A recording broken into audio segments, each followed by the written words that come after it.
Inside Camp David, 79. Intelligence thinks it's a kill team out of Iran. If it is, it's their third try this year. CIA is trying to locate their launch facility and take it out. I want 2 teams on this date, before and after. Let's smoke these guys. Number 2, Los Angeles, 1902. Looks like somebody's trying to get a jump on the real estate boom. Inside Camp David, 79. Intelligence thinks it's a kill team out of Iran. If it is, it's their third try this year. CIA is trying to locate their launch facility and take it out. I want 2 teams on this date, before and after. Let's smoke these guys. Number 2, Los Angeles, 1902. Looks like somebody's trying to get a jump on the real estate boom. Inside Camp David, 79. Intelligence thinks it's a kill team out of Iran. If it is, it's their third try this year. CIA is trying to locate their launch facility and take it out. I want 2 teams on this date, before and after. Let's smoke these guys. Number 2, inside Camp David, 79. Intelligence thinks it's a kill team out of Iran. Shalom. First and foremost, I want to give all praises, glory, and honor to Yahweh, by Hashem, Yahweh Shai, by Hashem, Yahweh being the true powerful name of the Heavenly Father, which means He is. Yahweh Shai being the true name of His only begotten Son, which means He saves. The one of people in this world ignorantly called Jesus Christ. Ba in Ha the Sham name. Rakah, Holy, Gadash, Spirit. I want to give double honors to the elder apostles of Great Millstone, along with the bishops, regional heads, and elders who rule well, and salutations of much love. The rest of you sincere Akim, pushing word in truth and sincerity. This is the cleric Azar coming to you with another lesson, and I'm continuing in my lot to bring you my ongoing series from excerpts of Hollywood, this factory of perverseness, another observation of predictive programming, how art imitates life and vice versa. Just a reminder, the purpose of my videos is to show correlations. A correlation is an observation of a mutual relationship or connection between 2 or more things. I use movies to extract or extrapolate a narrative. I'm not glorifying the Hollywood culture or life. I have a wide knowledge of films, whether they be foreign or domestic, and I just use them as an example to bring out those similarities and those correlations. To quote Cecil B. DeMille, the greatest source of material for motion pictures is the Bible. I'm going to be calling this lesson probably Iran mentioned in Timecop. This is where this movie comes from. This is where the scene comes from. And let me give you a little overview on Timecop. It just happened to be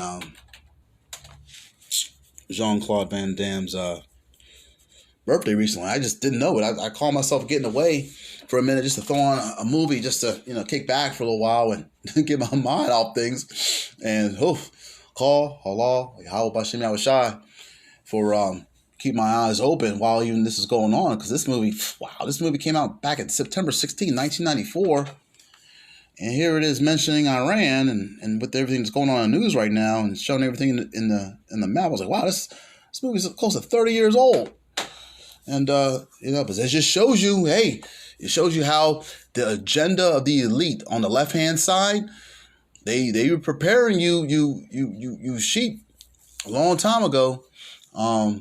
What their plans were, and they were making this Iran be the villain a long time ago, right? And but anyway, I had to go back and do my research, because if you don't know anything about Timecop, basically this is actually one of Van Damme's best. It's all directed by Peter Hyams. Now Peter Hyams also directed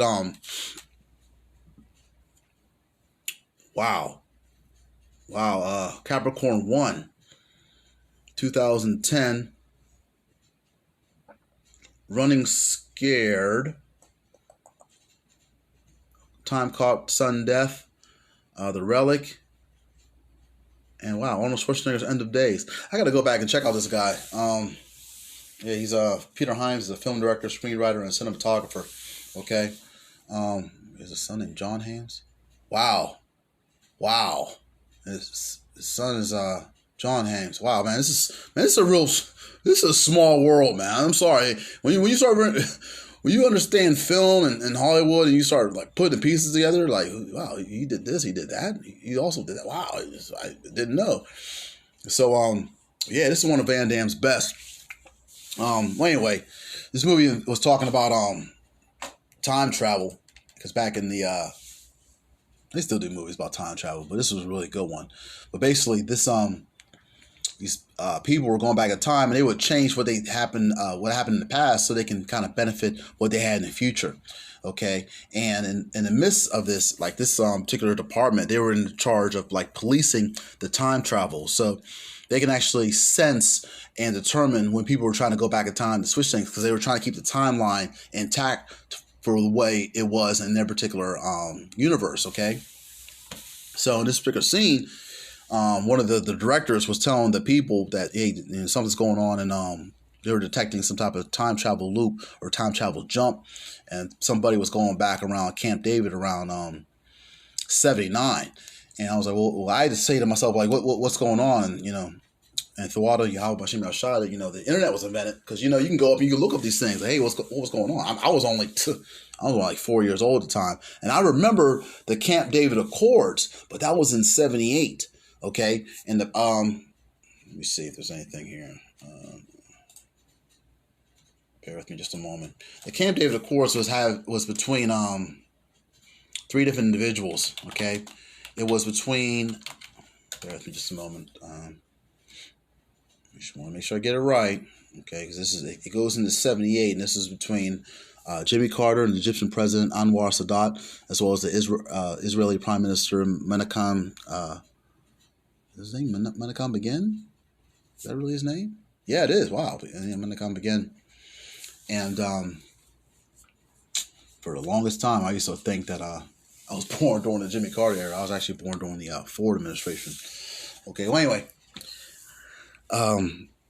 so the Camp David Accords, it was let me just read what Wikipedia has. You can do your own research on this, but it was a pair of political agreements between these three individuals, and it was at the negotiations were at Camp David, which is like the county retreat of the President of the United States in Maryland, and there was these agreements that were set up and signed at the White House and witnessed by President Jimmy Carter. Now, what happened was the second part of it led directly to the 1979 Egypt-Israel peace treaty. You can look this up as well. Now, as a result of this particular peace treaty, and I never knew this. I knew about the Camp David Accords. I didn't really know that much about 1979's Egypt-Israel peace treaty, but it leads into Anwar Sadat's assassination in 1981. All right, because there were people that weren't really happy about the peace treaty with the 1948ers. Okay, specifically, people in the Middle East specifically. Okay, and so in this particular movie, whoever was was against that, they were trying to go back in time to stop that. Okay, and hey, this just shows you how Esau, he'll just tell he basically tells on himself, because it shows you how people had a problem with that. So if you go back and you go into the scriptures, it says perfect Micah 4:3. It says they wouldn't learn war anymore. So if those are really the people, and it was really that land, there wouldn't be any agreements or ceasefires or anything, because Micah 4:3 specifically says that they would never learn war anymore. Okay, because apparently they are, because especially specifically now. All right, and this is 30 years from this point. Okay, but I would suggest anyone that's not familiar with that particular time, and I'm not trying to be a historian because I'm still learning about it myself, and in fact, I got another part 2 of this coming up, because I thought of another movie where they mention Iran as well, and I'm bringing it out in my next lesson. Okay, but like I said, hey, just shows you. Let me see if I can pull this up. See that right there in the Middle East. All right, and you see what the part that's sectioned off right there. That's all right. That's Israel right there. Okay. All right, and there's, let me see. What does it say right here? Oh, nothing. Okay. Intelligence thinks it's a kill team out of Iran. See, but just shows you how the director was telling his workers, like, hey, they had to stop whatever was happening, because they eventually assassinated Anwar Sadat in real life in our history in 1981. Okay, October 6, 1981 to be exact. Okay. Let me see what else I got here.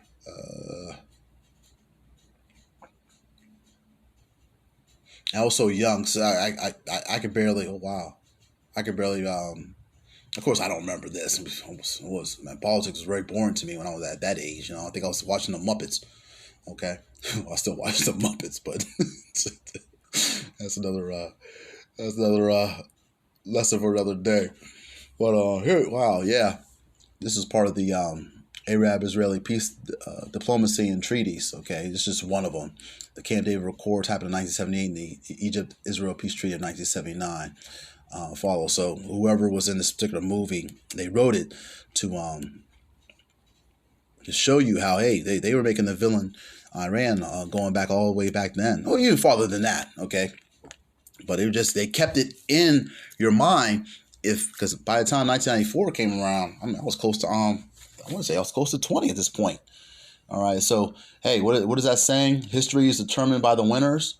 Okay, so if I was not in the know, or I was just a 2/3 looking at this, but yeah, see, we got to stop these guys in Iran.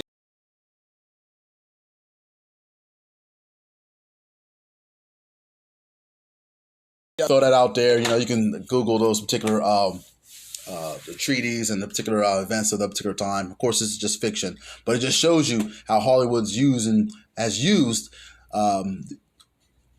this particular movies to make certain people the bad guys. Okay, so I just wanted to share that. Lord willing, this lesson was edifying. I'm going to give all praises to Yahweh, Hashem, Yahweh Shai, who gives me the strength and the spirit to continue to strive and endure in these last days. Shalom to the hopeful elect, and on to the next video.